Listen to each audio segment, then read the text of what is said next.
Rocabruna és un d'aquells racons del nostre país on la presència humana es fa visible de manera prou harmoniosa. Els camps de cultiu i els ramats conviuen amb boscos frondosos i plens de vida, amb un clima temperat, rierols i fonts d'aigua fresca. L'assentament humà a l'Alta Garrotxa ja ve d'antic. Esperen els segles.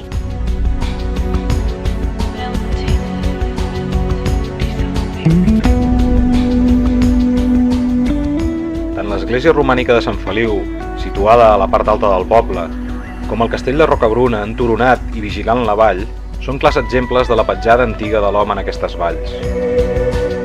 Però potser el patrimoni més important d'aquestes valls és la natura, amb camps que es cobreixen de flors a la primavera i frondosos i frescos boscos que ens regalen els seus bolets a la tardor.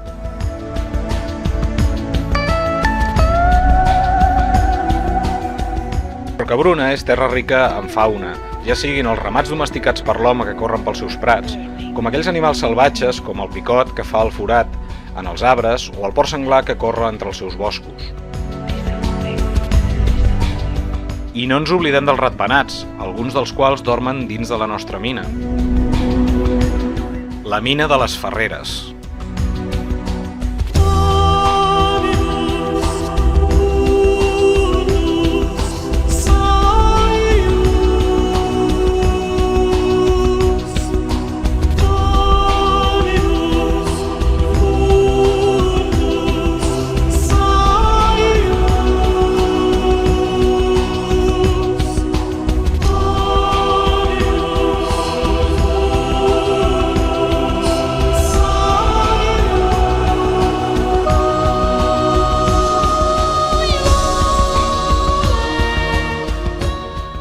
La mina té dues entrades, una anomenada romana, segurament d'època medieval, i una altra més moderna que es troba pujant per un torrent.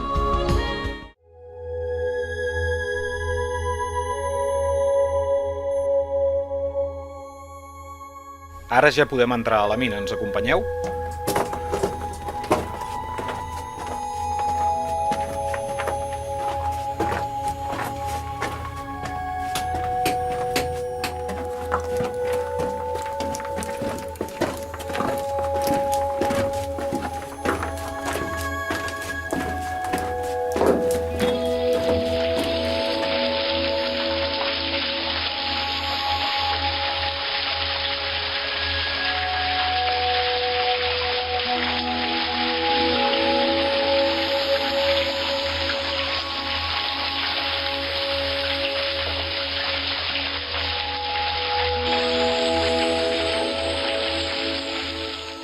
Això blanc que veieu a la paret és la barita, acompanyada dels sulfurs, l'alteració dels quals ens dona aquestes aurèoles de tons verds i blavosos.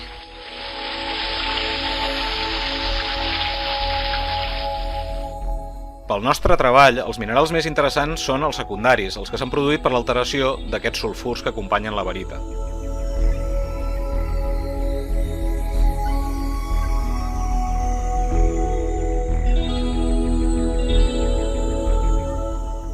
Aquí podem veure la secció d'una petita bossada de barita amb els sulfurs que la rodegen i minerals d'alteració. Per entendre la formació d'aquestes bossades de barita cal retrocedir milions d'anys en el temps. Al principi la roca dolomítica era massissa, però per les seves esquerdes van anar circulant una sèrie de fluids que la van anar dissolent lentament. Aquestes cavitats es van anar omplint amb d'altres fluids rics en bari i sofre. Amb el pas del temps, aquests fluids calents es van anar refredant i la barita va començar a cristal·litzar reomplint les cavitats, acompanyada dels sulfurs.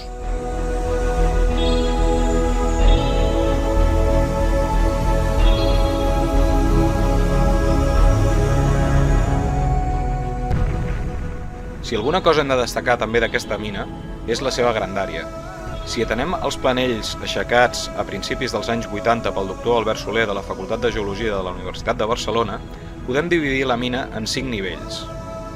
Així, el nivell més alt, que correspondria al nivell 5, seria el que coneixem com a mina romana, format per un conjunt de galeries entrelligades i força complexes, a més amb una certa inclinació que fa que solapin amb les del nivell 4.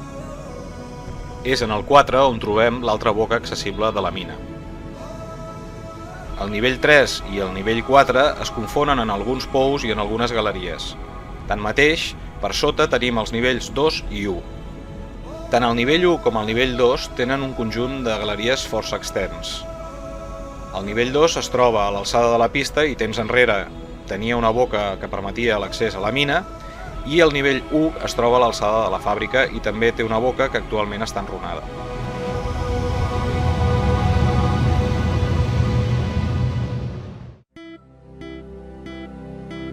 Ara volem explicar-vos breument com va ser el procés d'estudi d'aquests minerals.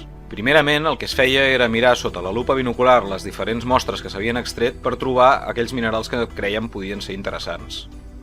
Tanmateix, no totes les espècies minerals les vam poder identificar a visu. Per això vam haver de recórrer a tècniques més complexes com l'espectroscòpia SEM-EDS o microscopi electrònic. Aquest aparell utilitza un feix d'electrons que ens permet obtenir imatges topogràfiques dels minerals estudiats per molt petits que siguin.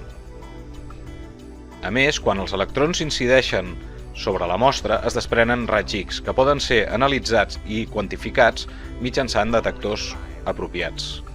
D'aquesta manera obtenim espectres com el de la imatge que ens parlen de la composició química del mineral estudiat. L'origen dels minerals més interessants d'aquesta mina cal buscar-los en els coures grisos i els sulfurs que acompanyen les bossades de barita.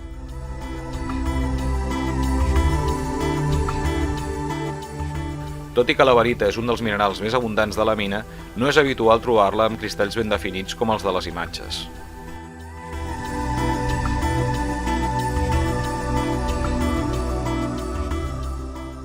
Entre els minerals secundaris, o sigui, els que s'han format a partir de l'alteració d'aquests coures grisos, podem destacar la mimetita, que en aquesta imatge podeu veure una fotografia amb microscopi i una fotografia feta amb microscopi electrònic.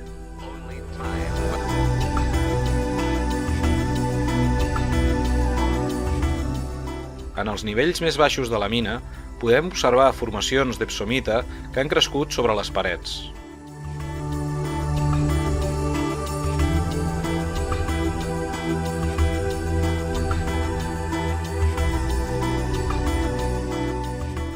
Formacions estalactítiques i concrecionades de tons blaus i rosats deguts a la presència de cobalt i coure,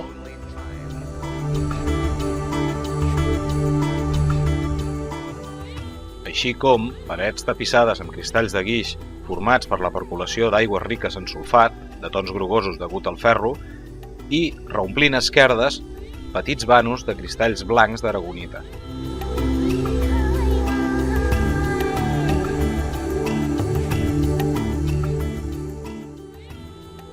Tot i que els coures grisos que trobem associats a la barita són força abundants, habitualment no presenten cristal·lització. Aquests coures grisos estan formats majoritàriament per tetraedrita tennantita. Tanmateix, en nivells inferiors de la mina hem trobat magnífics cristalls de tennantita dins de cavitats de la dolomita. Uns dels minerals secundaris més abundants dins de la mina són l'atzurita i la malaquita. Ambdues espècies són carbonats de coure i es presenten sovint tapissant parets de la mina amb únics colors.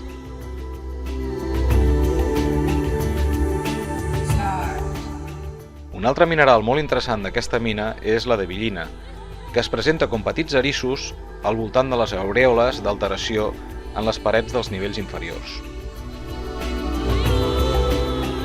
Els minerals que hem vist fins ara són relativament comuns en mines del nostre país, però ara us parlarem d'uns quants minerals força més rars. Primerament us parlarem de la teixita. La teixita és la primera vegada que es cita a Catalunya i la segona vegada que es cita a Espanya. Es presenta habitualment com a petits glòbuls de tons blau verdosos acompanyats d'atzurita i d'aragonita.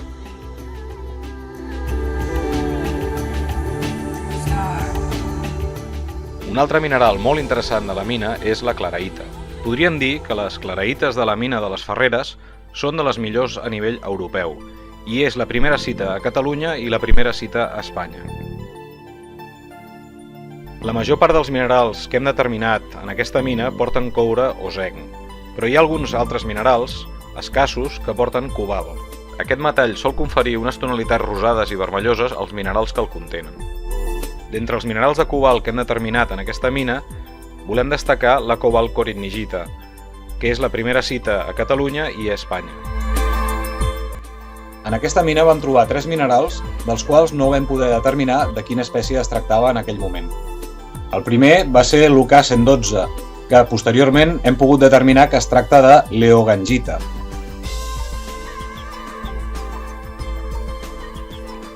Una altra de les espècies trobades i que no vam poder identificar i fins al dia d'avui tampoc hem pogut determinar va ser l'UK195. Tanmateix es tracta d'un mineral proper a la signetita, que vist al microscopi electrònic és força espectacular. El darrer mineral que no vam poder identificar és l'UK252. Vam observar que es tractava d'un mineral químicament molt proper a la tenacita, amb proporcions significatives de magnesi. El doctor Joan Vinyals, en veure els resultats analítics, el va trobar força interessant i el va estudiar. Com a conseqüència de la prematura mort d'en Joan Vinyals, la investigació va quedar aturada a finals de l'any 2013. Anys més tard, la investigació de la mina Casualidad a Baños de Sierra a la Milla, a Almeria, a càrrec d'un equip de mineralogistes alemanys, va permetre la recollida de nombroses mostres d'un mineral blavós, les anàlisis del qual van donar com a resultat la identificació d'un mineral molt similar a l'UK252 trobat a Rocabruna. Aquestes mesures van fer que al final es aconseguís determinar un nou mineral, al qual li van posar el nom de ferita, en honor a un mineralogista alemany anomenat Karl Thomas Fer, professor de mineralogia a Munic. Passa de tant en tant que la descoberta d'una nova espècie en un jaciment faci que en altres jaciments també es trobi. Tanmateix, les estretes relacions que hi ha entre els buscadors aficionats i els estaments acadèmics en la majoria de països europeus, aquesta feina d'identificació sigui molt més fluida. Avui dia, el grup mineralògic català té estrets vincles tant amb la Universitat de Barcelona com amb el CSIC i esperem que això ens aporti noves descobertes i nous minerals i, si pot ser, algun mineral nou català.